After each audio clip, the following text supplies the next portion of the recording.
안녕하세요. 매일 정성껏 만드는 어르신 정보TV입니다.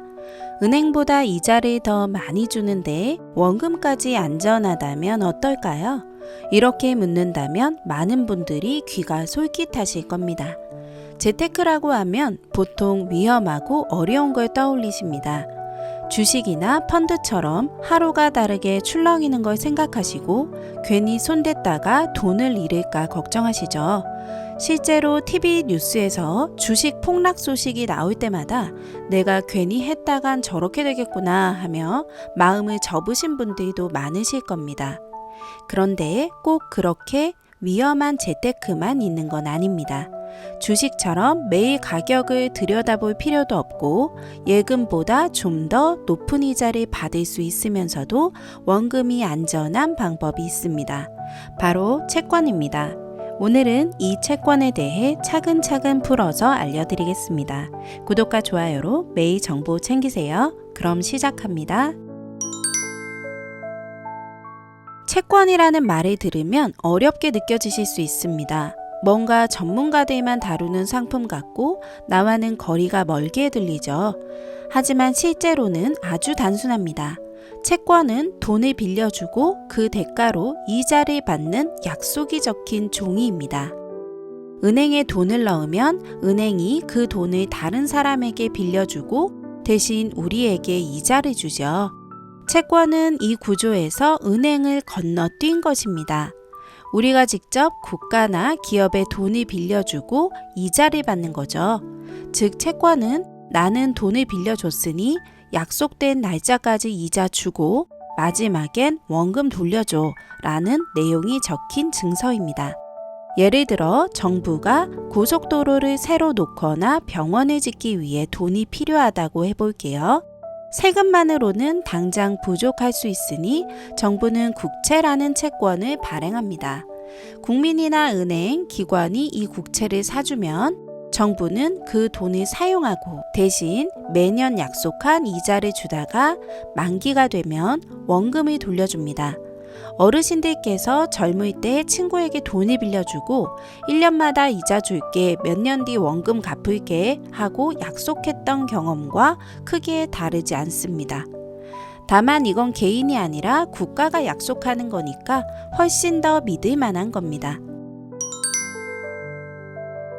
주식은 하루에도 5% 오르락 내리락 하고 어떤 때는 하루 만에 반토막이 나기도 합니다.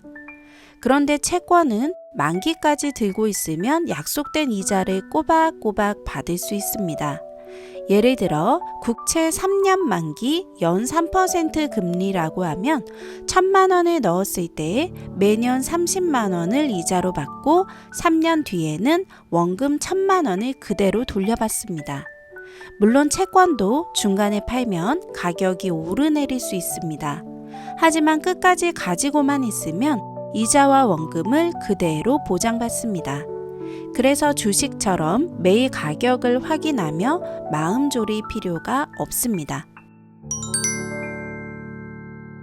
그렇다면 채권은 은행 예금과 무엇이 다를까요? 은행 예금은 예금자 보호법으로 1인당 5천만 원까지는 나라가 보장합니다. 은행이 망해도 5천만 원까지는 반드시 돌려받을 수 있는 겁니다. 채권은 조금 다릅니다. 국채는 나라가 직접 발행하니까 오히려 은행 예금보다도 안전하다고 볼 수 있습니다. 대한민국이 망하지 않는 한 국채의 원리금은 반드시 지급됩니다. 기업이 발행하는 회사채는 발행 기업의 신용도에 따라 달라집니다. 삼성전자처럼 튼튼한 기업이 발행한 채권은 안정적이지만 이름도 생소한 작은 회사 채권은 위험할 수 있어요. 그래서 채권 투자에서는 누가 발행했느냐가 가장 중요합니다. 채권의 장점을 한 번에 정리해 드리겠습니다. 첫째, 정기적으로 이자를 받을 수 있습니다. 주식은 배당을 줄 수도 있고 안 줄 수도 있지만 채권은 약속된 이자를 반드시 줍니다. 둘째, 원금이 보장되는 경우가 많습니다. 특히 국채나 공기업 채권은 매우 안전합니다.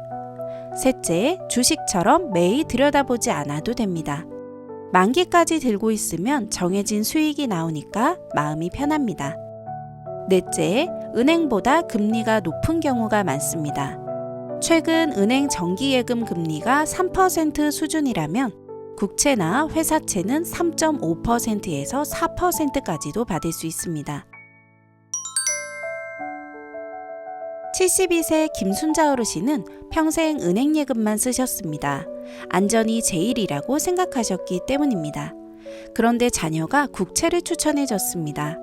1,000만 원을 3년간 맡기면 매년 37만 원씩 이자를 받고 3년 뒤에는 원금까지 돌려받는 상품이었습니다. 김 어르신은 망설이다가 1,000만 원을 넣었는데 매년 들어오는 이자로 손주 학원비를 보태 쓰고 계십니다. 예금보다 조금 더 받으면서 생활비에 숨통이 트였다고 합니다. 그렇다면 채권은 어디서 살 수 있을까요? 과거에는 증권사 계좌를 열어야 했고 주식처럼 복잡하게 느껴졌습니다.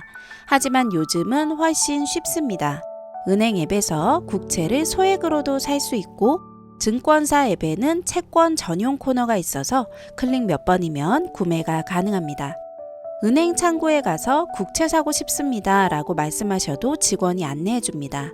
또 최근에는 ETF라는 방식으로도 채권에 투자할 수 있습니다. ETF라고 하면 어렵게 들리지만 쉽게 말해 여러 채권을 한 바구니에 담아놓은 상품입니다. 우리가 일일이 어떤 채권을 살지 고민할 필요 없이 ETF 하나를 사면 자동으로 분산 투자가 되는 겁니다. 예를 들어 국채 ETF를 사면 국채에 여러 개가 들어있고 회사채 ETF를 사면 여러 우량기업 채권이 들어있습니다. 주식시장에 상장되어 있어서 주식처럼 사고 팔 수도 있습니다. 채권 투자 시 주의할 점도 알려드릴게요. 첫째, 금리 변동입니다.